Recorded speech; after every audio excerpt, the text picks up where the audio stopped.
Last week I was taste testing German Christmas cookies. Today I'm going to share with you the differences in my personal run-ins with the law in both Germany and the US. What a weird mixed bag of content.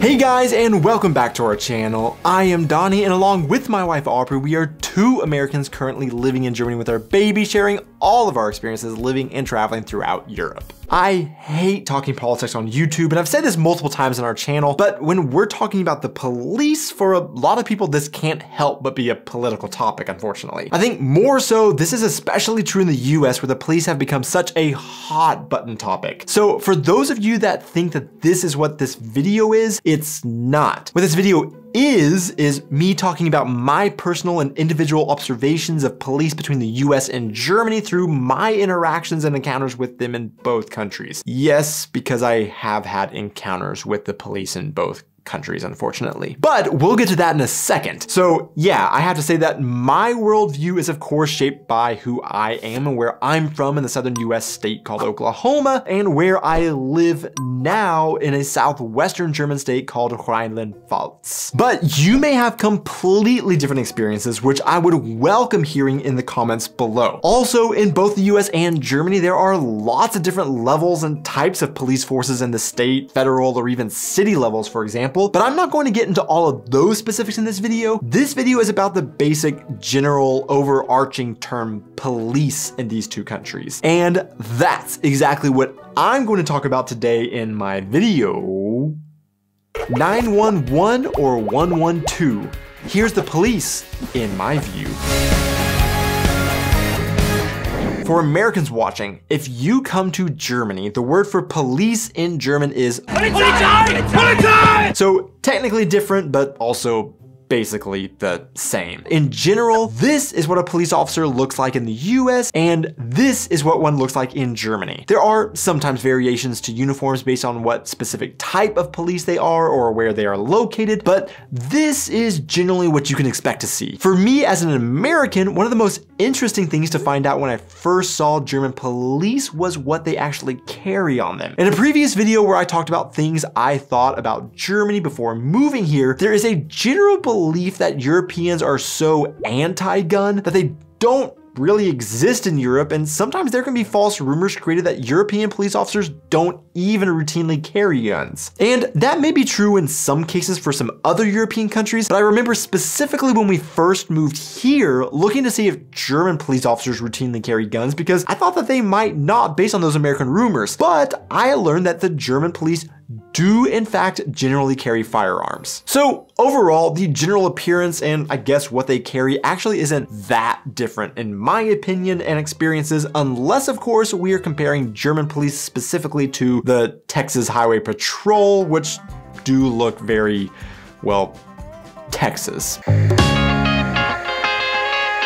So besides the actual police officers themselves, the other iconic part to police forces are their vehicles, of course. So first off, in the US, I've seen a picture that floats around Facebook to show a supposed problem with American police forces, and that is this one. Of course, this isn't exactly a German police car on the left, that would actually be this. But the entire point of this post is kind of lost when I then informed these American friends that there are actually, in fact, undercover police cars in Germany as well, and non-undercover American police cars exist, of course, as well. However, I will definitely admit that in general, the German police cars are much more visible and recognizable immediately because of the bright colors they use, unlike American police cars, which sometimes, even if they aren't undercover, may require a second look to make sure it is in fact a police car and not a civilian vehicle. US police forces use an extremely wide array of vehicles, so I can't definitely say one make or model is the typical American police car, but generally some of the most popular are going to be Dodge Chargers or Ford Explorers and Chevy Tahoes. The makes and models of police cars in in Germany can also vary, with popular choices being Mercedes-Benz E-classes or Vitos, for example. One of the other biggest differences you can't actually see are, of course, the sounds they make. No, not the vroom vroom sound, the wee woo sound. One thing I can speak from experience that our American friends and family who visit always comment about is how the sound landscape is different in Europe than in the US. In particular when it comes to the sounds of sirens, and some even comment that since they have only ever heard the European siren in Hollywood blockbusters, they feel like they're on the set for a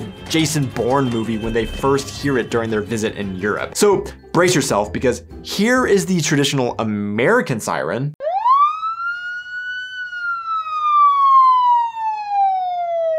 And the German siren.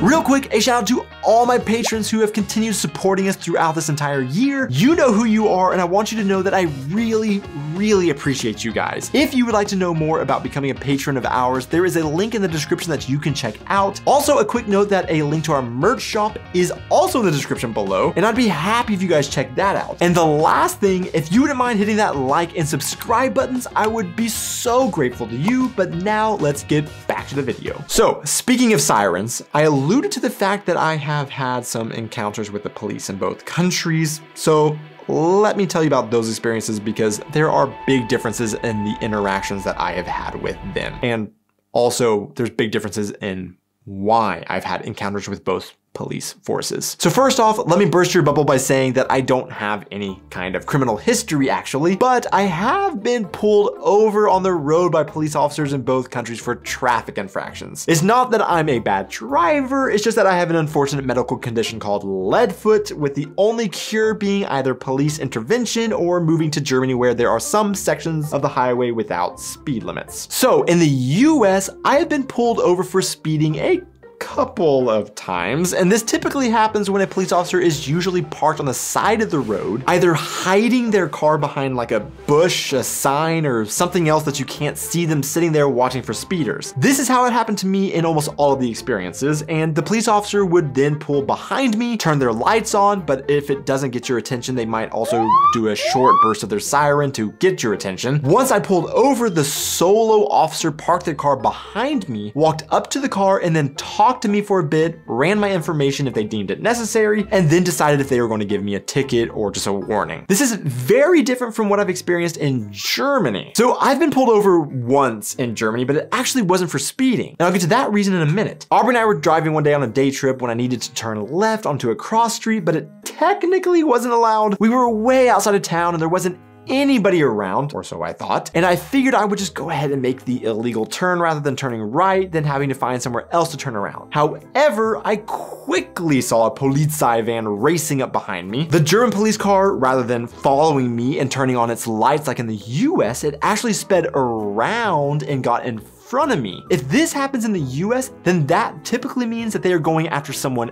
else, and so I thought that I was off the hook because they weren't following me anymore. However, as it got in front of me, a little sign lit up on the back of the van with the words "Bitte folgen." At the time, we were still new here, so I didn't know what that meant, but don't you worry, that sign then changed to English as if it read my mind to "Please follow."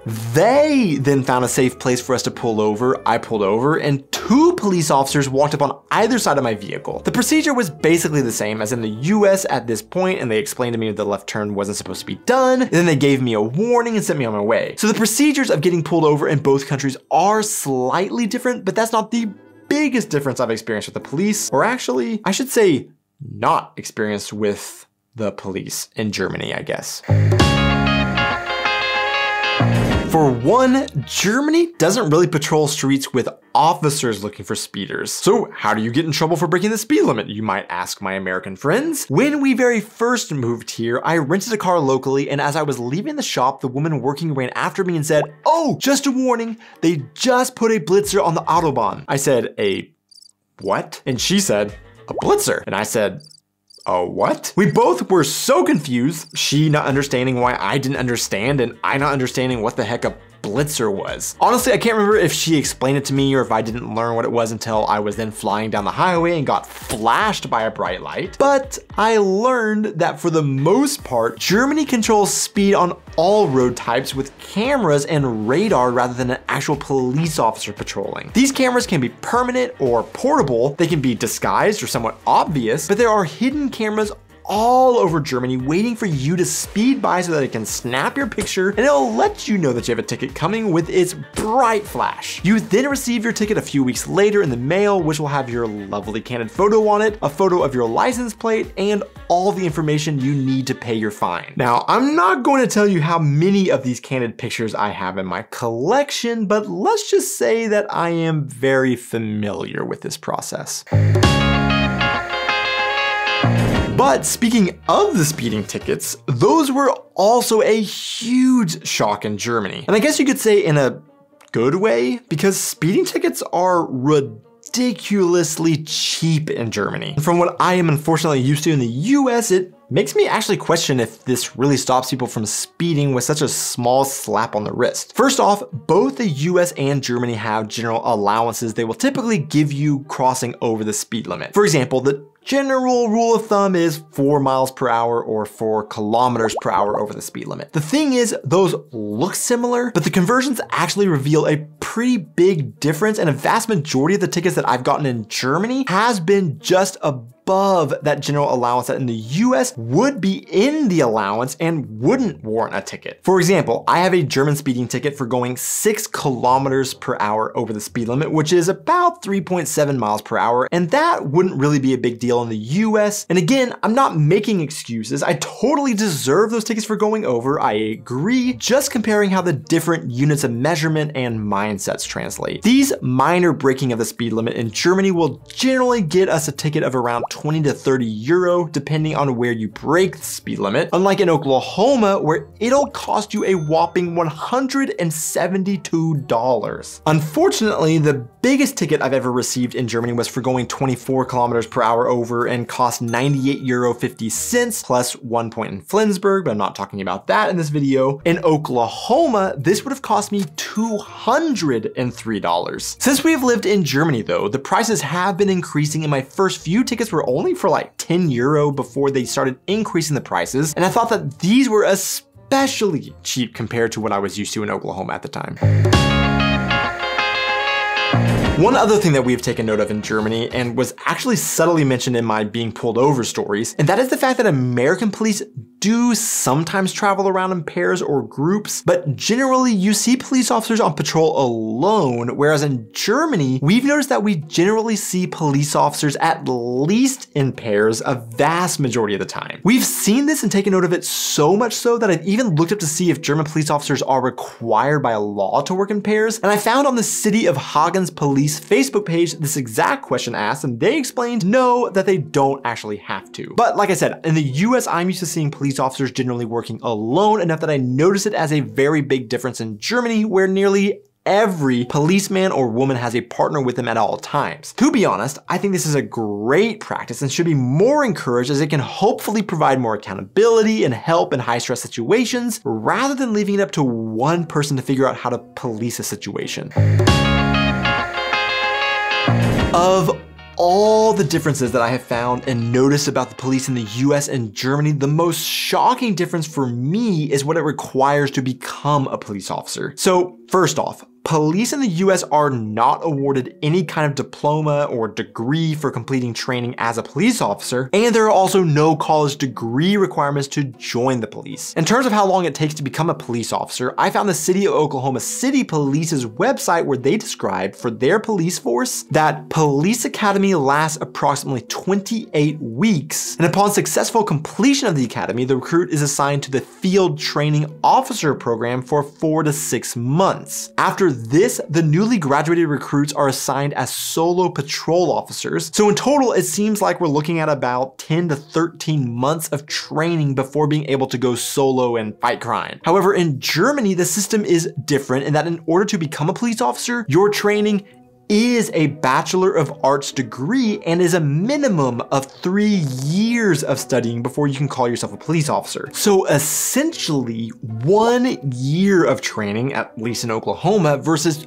3 years of training in Germany, with German officers also receiving a university degree from their education. To me, a huge difference. To see who made it this far into the video, the random question of the week is France or Germany? Who has the best bread? Thanks so much for watching, guys. Be sure to hit those like and subscribe buttons, and I will see you in our next video.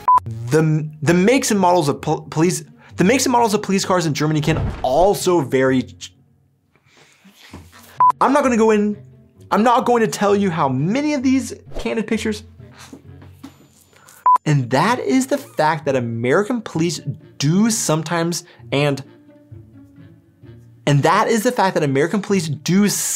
travel around in